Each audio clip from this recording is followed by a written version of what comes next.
Well, one of the things Luke emphasizes is Jesus' ministry to women. یکی از چیزایی که لوقا بهش تاکید میکنه خدمات مسیح به زنان هست. We saw how he emphasized that there were these several women who had been touched by Jesus who were following him with the 12. ما نگاه کردیم به لیستی از زنانی که گفته شد که با 12 تا بودن و دنبال رو مسیح بودن. And then we'll look at a couple of stories that Luke tells, starting with one in Luke chapter 7. و نگاه میکنیم به چند تا داستانی که لوقا به ما میگه که از فصل 7 شروع میشه. So let's read Luke 7. We'll read 36 to 40. لوقا 7 36 تا 40 رو میخونیم. و یکی از فریسیان از او وعده خواست که با او غذا خورد. پس به خانه فریسی در آمده بنشست که ناگاه زنی که در آن شهر گناهکار بود چون شنید که در خانه فریسی به غذا نشسته است شیشه از عطر آورده در پشت سر او نزد پاهایش گریان بایستاد و شروع کرد به شستن پاهای او به اشک خود و خشکانیدن آنها به موی سر خود و پاهای وی را بوسیده آنها را به عطر تطهین کرد. چون فریسی که از او وعده خواسته بود این را بدید با خود می گفت که این شخص اگر نبی بودی هر آینه دانستی که این کدام و چگونه زن است که او را لمس می کند زیرا گناهکاری است. عیسی جواب داده به وی گفت ای شمعون چیزی دارم که به تو بگویم. گفت ای استاد بگو. So notice this woman is introduced and she's identified with several terms. و حالا این زن رو به ما به اصطلاح معرفی میکنن و داره یک سری شاخصهای خاص خودش هست. She's a woman of the city and she's a sinner. یک زنی از شهر هست و گناهکار. And the Pharisee says she was some kind of woman, right? Implying that she's immoral. و فریسیه میگفتش که این یه جور از کدام گونه زن هست. منظورش اینه که زنیه که فساد اخلاقی داره. Society, including religious society, has given her a label. It has identified who she is. و جامعه به طور خاص جامعه مذهبی یک به اصطلاح برچسبی رو چسبونده به این زن. این زن آنگونه زن هست. And it's interesting what is social stereotype and what is actual description. و این خیلی جالب است که یه چیزی رو که شایع هست چیه و چیزی که واقعیت داره چی هستش. So for example, she's called a sinner, but it doesn't actually say what kind of sin she committed. مثلا به صورت عمومی داره میگه زن گناهکار ولی دقیقا نمیگه گناهی که انجام میده چیه. But the common interpretation, the assumption we make is that she must be some sort of prostitute. ولی اون جوری که ما داریم حدس میزنیم اینه که این زن یک جور زن خرابکار باید باشه. But it reveals this stereotype we have of a woman introduced as a sinner because a man could be a sinner too, could be introduced as a sinner. و این ما رو میبره به جایی که داریم حالا به قول معروف همه رو به یه چشم میخوایم نگاه کنیم چون اگر مردم بود میگفت گناهکار نمیتونست باشه مردم میتونست گناهکار باشه. But we're reading into the story what we assume to be her primary sins as if they were worse than other sins. ولی وقتی که داستان رو داریم میخونیم به این نتیجه میرسیم که این احتمال گروه اصلی اون زن باشه. So this is a woman who probably wasn't on the guest list. She probably wasn't invited. She just entered the event. این زنی هستش که اسمش توی لیست دعوت شوندگان نیست ولی خودش وارد این به اصطلاح جشن میشه یا این موضوع میشه. And the guests at the feast, the guests at the event, as well as the reader, will place a label on her of some sort of immoral woman. و مهمانان تو اینجا و همچنین رهبر مذهبی یک برچسبی رو به عنوان یک زن بدکاره میگذارن روی این خانم. It's important to recognize that we often accept these labels and give them to ourselves and to others. و این همیشه هستش که ما میایم دیگران رو روشون برچسب میذاریم. But actually, her identity is She is one who has understood something about the grace of God. ولی در اصل هویت این زن کسی است که میدونه چیزی رو در مورد فیض خداوند. She has had some sort of understanding of who Jesus is and what he's about. یه سری اطلاعاتی رو داره میدونه که عیسی مسیح کیه. So she can enter this home uninvited and experience once again all kinds of social shame. و این رو میدونه که بدون اینکه حتی دعوت شده باشه میتونه وارد این خونه بشه و با وارد شدن تو اون خونه برای خودش شرمندگی بیشتری هم داره میخره. She knows what people will say when she enters the room. و اون خانم میدونه که مردم چی در موردش فکر میکنن وقتی وارد اون اتاق پذیرایی میشه. But her desire to be with and serve Jesus empowers her to overcome every obstacle. ولی علاقه‌ای که نشون میده که کنار عیسی مسیح باشه بهش این قوت رو میده که از تمام این مانع‌ها بگذره. She is grateful for his mission of grace and mercy and wants to express that. و این خانم خیلی خوشحال هست از رحمت و فیض عیسی مسیح و خودش میخواد این رحمت و فیض رو تجربه بکنه. The cost of the flask of ointment that she breaks, that she pours upon him, is nothing compared to what she wants to, the way she wants to thank him. و وقتی که میاد اون عطر رو سر پای عیسی مسیح میشکونه، هزینه‌ای که داره برای پرداخت میکنه بابت چکوندن اون عطر، میدونه که در مقابل اون چیزی که از عیسی مسیح میگیره هیچ ارزشی نداره. So she's an example of gratitude and proper response to the grace of God. و این مثالی هست از قدردانی و عکس العمل درست در مقابل فیض خداوند. On the other hand, we meet Simon the Pharisee. ولی در جای دیگه هم ما ملاقات میکنیم شمعون فریسی رو.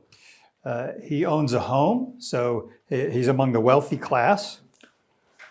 صاحب خونه هست، پس در نتیجه جزو آدم‌های ثروتمند هست. He's a Pharisee, which means he's a religious authority and has influence in the community.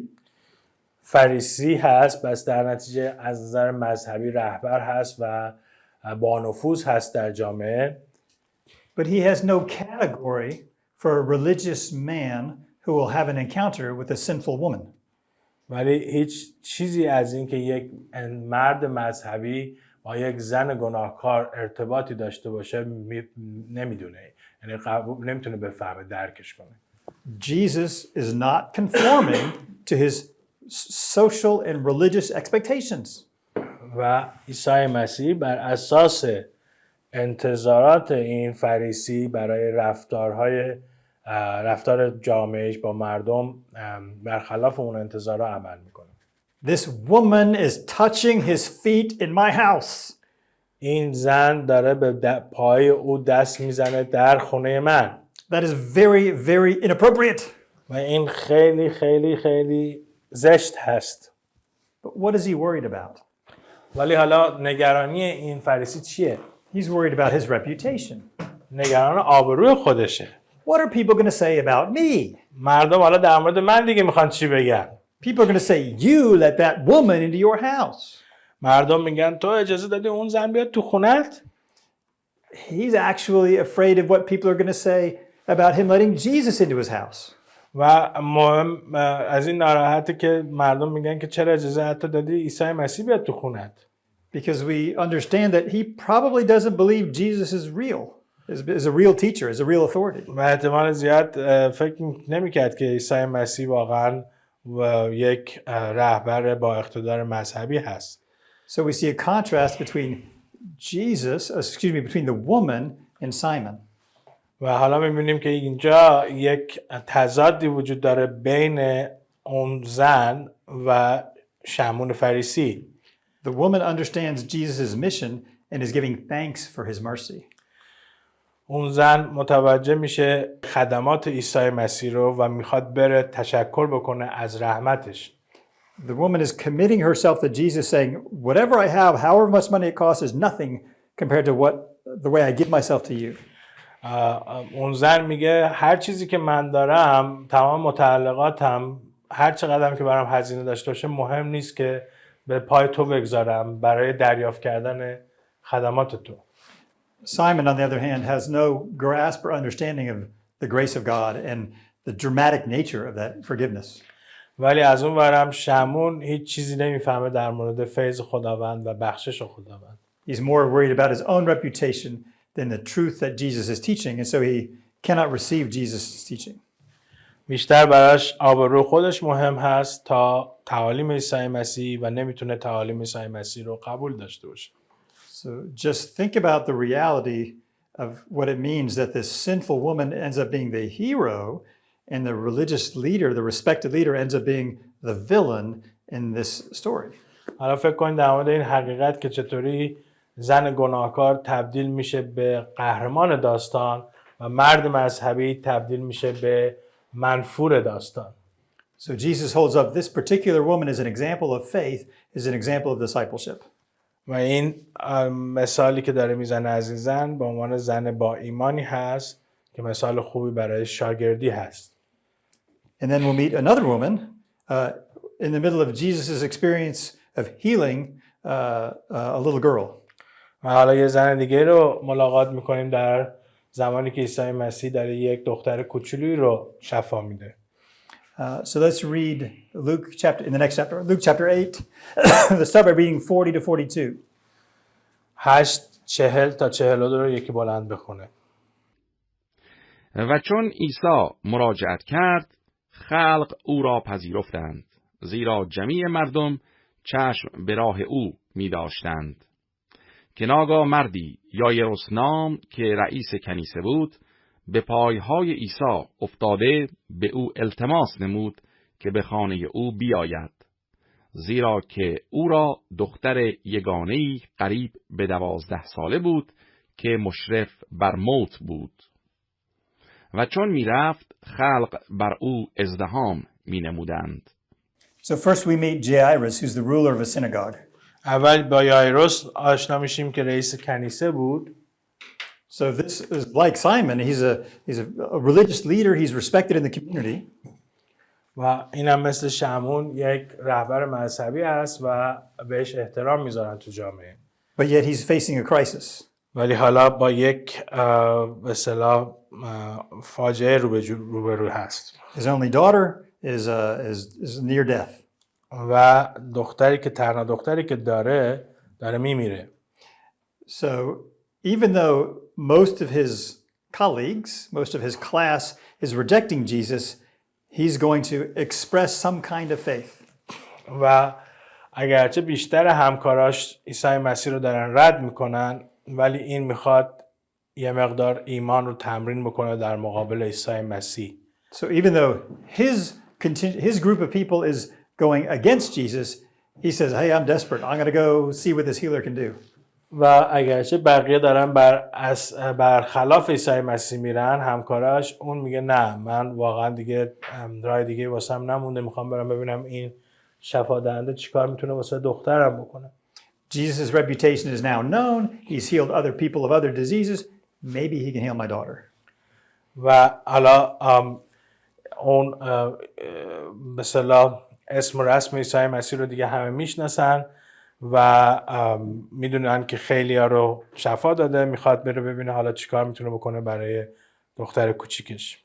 So in the beginning of this story, we see that Jesus responds positively and is going to go see his daughter.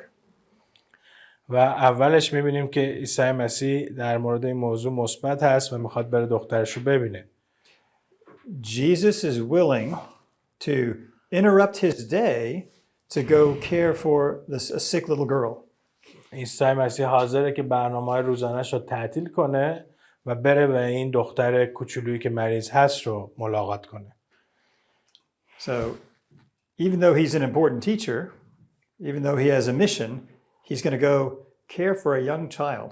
Not very important in the ancient world, but to Jesus important. اگرچه عیسی مسیح خدماتی رو باید انجام بده، مأموریت‌هایی رو داره، یهو میخواد اینا رو کنسل کنه و بره یه دختر کوچولویی رو شفا بده که از نظر جامعه مثلا قدیمی باستانی خیلی اهمیتی هم نداشت اون بچه. But even that interruption is going to be interrupted. ولی همین به اصطلاح وقفه افتادن تو خدمتش دوباره باز وقفه میفته توش. So now let's read 43 to 49. Excuse me, 48. یه نفر 43 تا 48 رو بلند بخونه. ناگاه سر اینکه مدت 12 سال به استحاضه مبتلا بود و تمام مایملک خود را صرف اتباع نموده و هیچ کس نمیتوانست او را شفا دهد، از پشت سر وی آمده دامن ردای او را لمس نمود که در ساعت جریان خونش ایستاد. پس عیسی گفت کیست که مرا لمس نمود؟ چون همه انکار کردند، پتروس و رفقایش گفتند ای استاد، مردم هجوم آورده، بر تو ازدحام می‌کنند و میگویی کیست که مرا لمس نمود؟ عیسی گفت البته کسی مرا لمس نموده است، زیرا من درک کردم که قوتی از من بیرون شد. چون آن زن دید که نمیتواند پنهان ماند، لرزان شده آمد و نزد وی افتاده پیش همه مردم گفت که به چه سبب او را لمس نمود و چگونه فوراً شفا یافت. وی را گفت ای دختر، خاطر جمع دار، ایمانت تو را شفا داده است، به صلح برو. So Jesus is interrupted by this woman. We don't even know her name. خب عیسی مسیح اینجا تو کارش وقفه میفته با این زن که حتی ما نمیدونیم اسمش چیه. She has a sickness that she has not been able to find healing from. مریضی داشت که نمیتونست درمانش کنه. She's gone to many doctors to try to get healed, who probably took all her money but did not give her any healing. این خانم پیش دکترای زیادی رفته بود که احتمالاً تمام پولش هم ازش گرفته بودن ولی نتونسته بودن درمانش کنن. Rather than receive healing, she seems to be getting worse. به جای اینکه شفا پیدا کنه انگار داره وضعش بدتر میشه. And while her sickness is not identified specifically, you can presume it's actually her menstrual cycle, something with her own biology. ما نمیدونیم دقیقاً مریضیش چی بوده ولی احتمالاً خونریزی زنانه داشته و قطع نمیشده. That would make her unclean in Jewish society. و در جامعه یهودی این دیگه به اصطلاح نجس میشد، یعنی این پاک نبود که بتونه بره برای پرستش. That would mean for 12 years her identity has been I am unclean. و 12 سال بود که هویتش این بود که من پاک نیستم. I can't go to the temple. نمیتونم به معبد برم. I can't participate with the people of God. با قوم خداوند نمیتونم کاری داشته باشم. What would be the psychological effect of that? چه تأثیر روانی روی این گذاشته بود این موضوع؟ I would imagine somehow in her inner psyche she is feeling my feminine identity as a woman is broken. و فکر کنم از نظر روانی تو ذهن خودش داره میگه من هویتم به عنوان یک زن واقعا دیگه خرد شده اینجا. I'm not the woman I want to be and I can never be clean again, and you can imagine this shame and embarrassment. من اون زنی که میخوام باشم نیستم چون که هیچ وقت دیگه نمیتونم پاک بشم و شرمنده‌ام میشه. When she approaches Jesus in this story, she approaches from the back to not be noticed.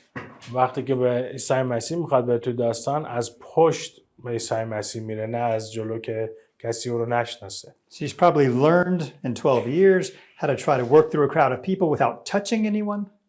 از یاد گرفته تو این 12 سال چطوری توی جمعیت باشه بدون اینکه کسی رو لمس بکنه. She's approaching him indirectly from the back rather than directly from the front as Jairus had. و از پشت میاد به سمت عیسی مسیح برعکس اینکه یاروش انجام داد که مستقیما از جلو اومد و تقاضا کرد از عیسی مسیح. Life has taught her to hide and try to remain hidden because of her brokenness. و زندگی بهش این تعلیمو داشته بود که همیشه پنهان باشه و خودشو قایم بکنه به خاطر این مشکلی که داشت. But what did she believe? ولی ایمانش چیه؟ She was willing to see if Jesus could heal her. اعتقاد داشت به اینکه عیسی مسیح میتونه او رو شفا بده. It's not complicated or sophisticated faith. It's very simple. خیلی ایمان پیچیده ای نیست، خیلی ساده است. Maybe if I can touch him, I will be healed. شاید اگر من او رو لمس کنم شفا پیدا کنم. So how does Jesus respond? پاسخ عیسی مسیح چجوری حالا؟ He healed her completely. کاملا او رو شفا میده. she knew she was perfectly, completely healed, but we learn about her healing from Jesus. اون خانم میدونست که کاملا شفا پیدا کرده و طاهر شده، ولی در مورد شفاش ما از عیسی مسیح شنیدیم و میدونیم. Her healing would mean she could once again participate in society and participate in worship. شفاش به معنی این بود که دوباره میتونه تو جامعه قرار بگیره و پرستش بکنه. Her social standing could be restored. و جایگاه اجتماعیش دوباره برقرار میتونست بشه. Her physical body would be restored so she could feel whole as a woman. و از نظر فیزیکی بدنش هم شفا پیدا کرده که بتونه فکر کنه که سلامت کامل به دست آورده.